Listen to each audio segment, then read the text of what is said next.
channel. I'm not at the homestead. I'm at Walmart. I did a live stream earlier just to let everybody know I was going to do another live stream. It is now the weekend of Christmas, and I don't know, just felt like going out this morning. Um, it's foggy here. It's really pretty and foggy. We were going to go to Walmart later today, and no, we decided to just take advantage of the fog and drive right now. So thought I would take this opportunity while Jenica's in Walmart to do another live stream because I knew this is how it was going to go. And once you get here, say hi. Let me know where you're from. Were you in the last live stream? What was the last video that you watched on the channel, and what are your thoughts? I'll give it some time. And yeah, it looks like Walmart is actually pretty busy. I didn't know how busy it was going to be because I live, in a rural area, and it's not like anything it's not like as busy as it would be in Wichita, but it is busier than I thought it was going to be. So, um, I guess there's only, well, I don't know if it's like church wide, but there's only 1 hour church tomorrow, just sacrament meeting. Let me know if that's how it's going to be in your ward. So it's the Sunday that I would teach elders quorum, so I guess I lucked out on that. Do you realize that every single day of my life I'm basically teaching lessons every single day, including every other Sunday. it's been like this. It's been like this for over 2 years now, and I don't know how long it's going to go for. It's a truly bizarre experience, just going over so much material and doing so much research, but it's awesome. Well, there's 5 people here. I don't know how many people are going to join, because a lot of people are probably just like these people here, out doing like last minute Christmas shopping or things with family. But a lot of people have, you know, traveled out of town. Are you watching this from out? Who's here? There's 5 people. Who are you? I can only monologue for so long. I need to riff off of somebody. Yeah, yeah, Cynthia Christofferson. Yes, you are actually in a live chat. This is real life, and it's happening right now. Are you spending Christmas at home, Cynthia? Are you going to go see family, or family coming to see you? We're not going to have any family. They're all, you know, my mom is in Utah. My brother's in California. Jenica's family is in Idaho and Vegas and Arizona. Well, in Mesquite, Nevada. Her dad's retired and lives in Sun City, Mesquite. I guess I don't need to share that information. Michelle, hey, from Norway. Awesome. Hi, Michelle. Oh, I love it when I have people watching from other countries. It's really cool that we live in a day and age where something like this is possible. So, 9 people. Oh, that's okay. I'll just keep going. Um, excuse me. It's been quite a year. I'll tell you what. I don't know about you guys, but it's been a very interesting year for me. For all intents and purposes, it was another 2020 for me in a lot of ways. 2020 was not a very good year for anybody, I don't think, but this year has been not that great for me. Cynthia Christopherson, yes, I live with my daughter and family in Utah. Oh, that's great. There was a couple there was a couple years when we were living in Arizona that my mom lived with us, and that was good. It was nice having her there, especially like for the holidays. Ameria, it's 7 a.m. here in New Zealand, and we're off to church at 10. Oh, so it's already Christmas Eve for you. Awesome. Is it just 1 hour church? CSO, Jared, you've done the work for a bachelor's or a master's degree. I wish you could officially make that happen and then you could teach anywhere. Love your channel. Merry Christmas. Well, I don't know. Um, you know, and I knew this before the channel, and I think everyone kind of realizes this, but it's like when you really want to learn things, you have to do a lot of work. It's like one thing to watch YouTube channels, or watch documentaries, or even like read books, but to like actually learn, it's like you have to do work, and you have to like put together this program and just like do things in a way that makes sense to you. And that's what I would hope to encourage everybody to do as I do my own channel, because I know that a lot of you get benefit from the things that I cover on the channel and learn things, but it can only take you so far. Everyone's got to do their own study and try and get in depth. And I think Elder Bednar actually talked about this recently. He's like, you can't really learn unless you um, really get your hands on what you're trying to learn. And it's been a big blessing in my life. Oh, it's too warm in here. I'll turn the car on and I'll cool it down in here. And that's a pretty good segue into what I wanted to talk about. It's been a bad year in a lot of ways. A lot of obstacles and trials, and it was just ridiculous for a time. And I already did some videos sharing some of that. And then things kind of got better. Maybe sometime after conference, things kind of got better, quieted down, and I was finally able to breathe. And then, had this recent event in my life that was just the cherry on top. It was the cherry on top of this year.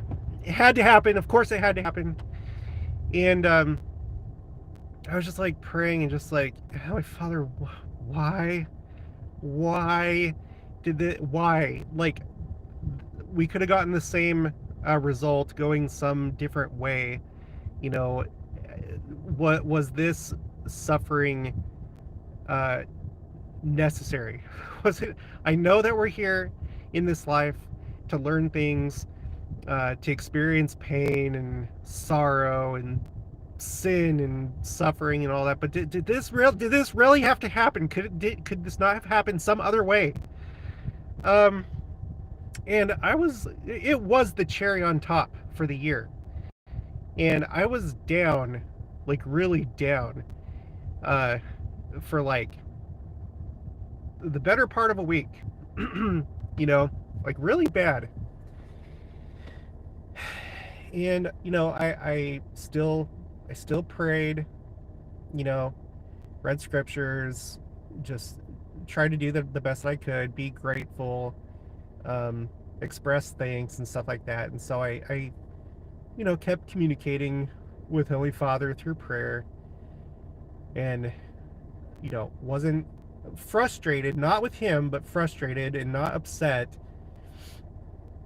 But I asked, I was just like, okay, so it happened. Can I please know why? Can I please know why? so I can just like understand why. And like a day or two went by, and then I did understand why. As I was going on a drive with Jenica, and it actually, when it all came together, it like blew my mind. Why? Not just this cherry on top, but the entire year, and then some other things because it felt like it was actually connected to previous years. And I actually all of a sudden just got into this really good mood because I understood, yes, it did. That did have to happen. It did. Because it's setting me up for the future. And I'm sorry, I can't give specifics. It's a private thing, but I'm sure maybe you've had similar things in your life. But it just like made all the difference. I wonder if I would have found out that soon if I hadn't prayed and asked, for clarification, because everything's according to Heavenly Father's time, but I guess He saw fit to let me know sooner than later. And who knows if that would have been the case if I hadn't prayed. But so talking about like YouTube and like doing all this work and stuff. In the previous chat, there was somebody. I don't know if you're here right now. I don't see your name, but there was this guy, username Sergeant Mister, and he was in the army, and he was in infantry, and then later switched MOSs to military journalist. And as we were driving to Walmart, I was thinking about it. It just like started like just a flood of memories of the army started coming to me, because with his job, the type of unit that I was in, uh, that type of job was in my unit. I was in a HHC, which is a headquarters company, and it includes not just the company level personnel, but the next level up, which is battalion. It had all the staff from like the battalion headquarters as well as the brigade headquarters, and so it wasn't a typical line unit. We had just tons, so much more equipment than just a regular unit, which that translated to much harder work for me because I was in supply, and supply is in charge of, you know, assigning equipment out, and also, running inventories and stuff like that. So it's more work, more equipment, more work, more things to inventory, more equipment to sign out, more people, needing equipment. And it sucked. It sucked. I think I was actually in probably the worst unit you could be for my job. I worked in the supply room, and it was truly awful. And I know it wasn't just me, because my sergeant said so as much. Like, it was the worst place that she had ever worked, and she had been in the army for like I think it was like 16 years actually, because I remember that she was wanting to get out, but she was like, well, might as well just go ahead and do the 20 years and get my retirement. But it was awful for all of us. And I'm not trying to be prideful, but I was a hard worker, and I was honest, and I didn't sham, with my work. I didn't try and like avoid responsibility. And so as a result, the other supply specialists, I was always, the whole time I was pretty much the senior one, except for like just like the first few months. I quickly became the senior supply clerk, and all the other ones were only temporary, because the commander and first sergeant, they're just like, yeah, you can go. We'll get somebody else. We'll trade you to this unit, or you're going to go on this deployment with that unit. But no, not me. Not me. I stayed exactly where I was the entire time, as everybody else around me, including my sergeants, changed. It was the only unit I was in the entire time. Um, it was just one enlistment, but so there was just so much nonsense just due to the nature of the Army. The Army is just ridiculous. And I suppose the military as a whole, because of all the bureaucracy and red tape and paperwork and all the nonsense you have to go through to do the simplest things. For example, I'm getting to something, okay? I'm getting to how I feel like the Army prepared me for this channel. You know, for example, we had to, my unit, we had to dispatch a Humvee every single week because we had to take the Humvee to go pick up supplies at the SSA, which is the supply, what is it, the supply support activity. It's basically like the warehouse on base where you'd go pick up new supplies. I'm talking about like expendable things like paper, ink, you know, stuff like that, binders. So we typically go and do a supply run every week, or we, you know, a typical part of the job is trading equipment with other units. Like, equipment is constantly moving around in the Army. I don't know why, but they're like constantly changing what units should have what equipment, and so it's just non-stop. Hold on. Let's do that. Turn the car off. It's just non-stop equipment, just going from unit to unit to unit to unit. And so you have to have a government vehicle to transport it. And for something as simple as getting a Humvee every week, what I would do is I'd go down to the motor pool with my paperwork that I printed out and have to do like all these checks on the Humvee, check it out myself, you know, operator level. And then once that was done, you know, go to the dispatch office and get paperwork there. Like, hey, I'm about to, you know, I want to dispatch this Humvee. Is that okay? Okay, yeah, here, take this paperwork. And then after that, go to my sergeant and say, okay, here's the safety plan. Is this okay? We do this every week. Yes, this is okay. And sign that paper. And then go to the mechanics, have them check out the vehicle. Then they do their checks, you know. And then, is this okay, Sergeant? Is my Humvee okay? Can we just, yeah, okay, it looks okay. And then after that, go to the dispatch office again. Okay, everybody said, like, no, wait, sorry, I can't remember the order. After that, I think it's like, okay, now go to the commander, go to the unit commander. Ma'am, is it okay? We did all this stuff, like everyone says, I say it's okay, my sergeant says it's okay, now the mechanics, they say it's okay, the dispatch office, like, they're good to go. So is this okay? Yeah, okay, here's your signature. And then once you have all that, go back to the dispatch office. Okay, like, I said it was okay, and then my sergeant said it was okay, and the mechanic said it was okay, and then the unit commander, she's okay with that too. So now can I take the Humvee? Yeah, okay, here you go. And then it's good for a week. And then do that every single week. Every single week. And I was always the only one out of the supply clerks that had a military license to drive the Humvee. So I always had the honor of dispatching the Humvee every single week. On top of that, like I said, there were these inventories that you have to do. Like when there's a change of command inventory, you inventory all the equipment in the entire unit, and it's a process that takes the better part of a month, sometimes more. And it's not just like checking that you have all your Humvees, it's all the like the sub-components that go along with it. So like if there's like a toolkit, you literally inventory every single wrench and screwdriver and everything.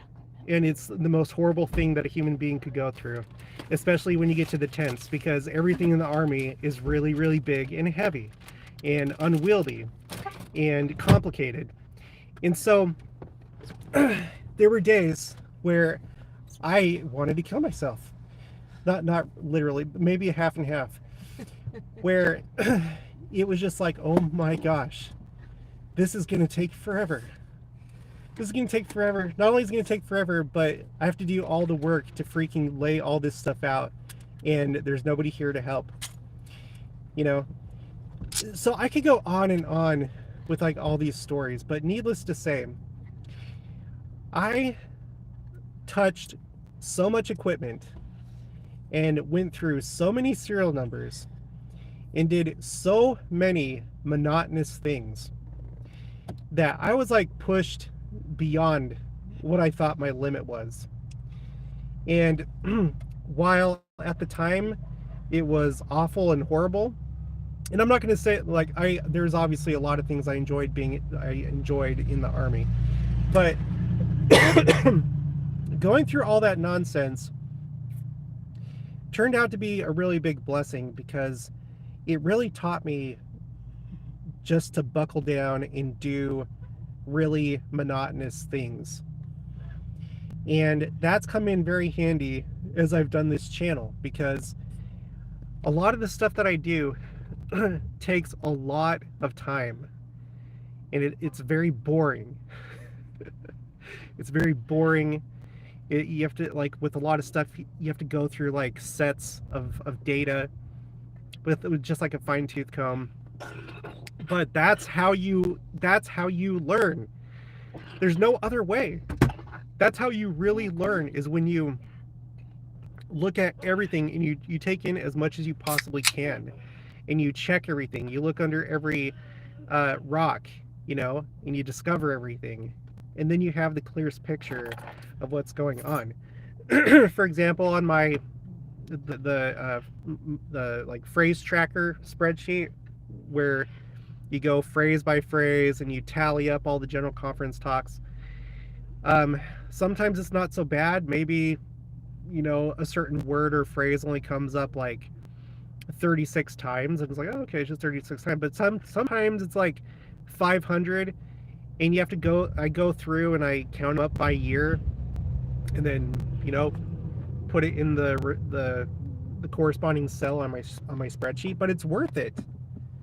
It's worth it because then it starts to paint this like picture, and you start to understand that there are things going on in the church, and you can tell just based on what they talk about in general conference. If there's like something that they used to talk about but they don't anymore, and they haven't for like 20 or 20 plus years, then maybe that particular prophecy or that particular concept is no longer something that we're waiting to be fulfilled, for example.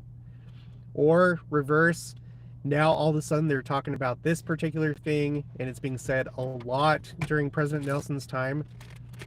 Maybe it's because, things are happening on that front and with that concept. And of course, due to the nature of the channel, most of the time it has to do with the second coming, And so, anyway, this year, it's been a year of challenges and being pushed to, in what I thought was the limit, but going beyond.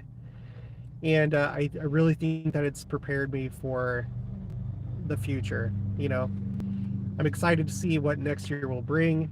I'm very, very excited. I'm very excited. I feel like a lot of things are converging on next year. If the second coming doesn't happen next year, fine. I still think it's going to be a really interesting year. But anyway, let's see what you guys are saying after I went through that entire thing. Ameria, yes, 1 hour of church for us too. In color, there's Deanne Severt. Finally caught you live. I've been wanting to say how much we love and appreciate you. Merry Christmas. You played a unique role in my return to the gospel. Yes. Aww. Yes. That makes me really happy. It makes me feel like this channel is worth it. I know that it's worth it in a lot of ways, but that's one of the ways I really want to hear. Brad Palmer, check out the cover to the January Liahona. I have the Tree of Life. Yeah. I am. It's a good day. I'm in a good mood. I'm really excited for this Christmas. I wasn't feeling it so much last year, but this year I am. LF, I appreciate you. Thanks, LF. Christina Curtis, my best friend was just diagnosed with a serious degenerative disease that has a life expectancy of 3 to 10 years. After shedding tears, she received a beautiful witness that it would sanctify her. That is really tough. Um, you know, going through these like near-death experiences from church sources, because I don't know if you've seen the videos I've done recently. There was the one by, what was his name? Something like Heber Q. Hale, I think. He was a stake president of the Boise stake, and he had like a famous near-death experience. And then we've gone through some stories from Wilford Woodruff having contact with people on the other side of the veil. But whenever I think about death, I always think about how I try and like just focus on the good aspects of it, and how for that person it's actually probably going to be one of the best things that could happen to them, because it seems like most people that have near-death experiences, they describe it as a very positive thing. And I think it was in Heber Q. Hale's account where he said that people on the other side, they don't really refer to death as death. They have like a different name for it because it's more similar to birth. So, but it's really sad for those that lose that person and have to continue in life without them. But it's just all for our learning, and it strengthens us, and it teaches us, and that's just how it is. That's what this entire life is.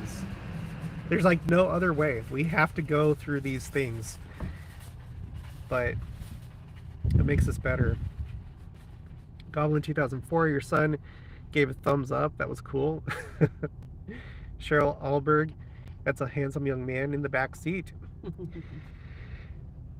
Okay, well, I probably better take off now. I thought they were going to take a little bit longer in the store, but I guess not. So thanks for joining me. If I don't talk to you before Christmas, have a Merry Christmas. I plan on having some videos up, having some videos up later today.